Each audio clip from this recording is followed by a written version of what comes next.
بسم اللہ الرحمن الرحیم. آپ دیکھ رہے ہیں ڈاکٹر الفیشل اور میں ہوں ڈاکٹر محمد طیب. آج ہم ڈسکس کریں گے خون میں پوٹاشیم کی کمی کے حوالے سے. اس سے پہلے آپ سے ریکویسٹ ہے کہ ڈاکٹر الفیشل کو سبسکرائب کریں، بیل آئیکن کو کلک کریں. بڑے لوگ تھینکس. سب سے زیادہ عام وجوہات کیلشیم کی کمی کی ڈائی یوریٹک اس کا استعمال ہے. شدید کیلشیم کی کمی انٹروینس وریدی فلوئڈ بغیر پوٹاشیم کے دینے سے ہوتی ہے.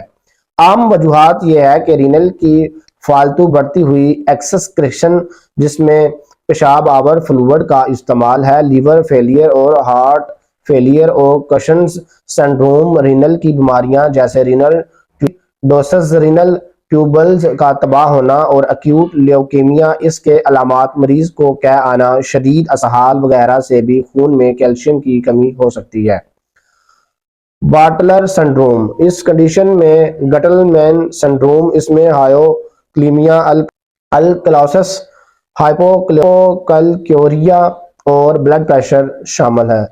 لیڈلز سنڈروم، اس میں پوٹاشیم اور الکالوس اہم ہیں، اس سے سوڈیم تیزی سے ضائع ہوتا ہے. علامات کے حوالے سے دیکھا جائے تو ہائپوکلائمیا کی علامات نہیں ہوتی، لیکن شدید کمی سے مسلز کمزور ہو جاتے ہیں. پوٹاشیم کی کمی بھی ہوتی ہے. آرٹریل اور وینٹریکولر رینل ڈیزیز ہو سکتی ہے. علاج کے حوالے سے مریض کی بیماری کی بنیادی وجہ بننے والی بیماریوں کی شناخت کر کے ان کا علاج کیا جاتا ہے.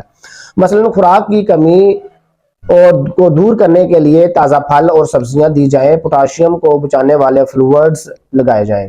بذریعہ وریدی انجیکشن 20 ml/c پوٹاشیم دیں. مریض کا سیرم میگنیشیم کا لیول چیک کیا جائے.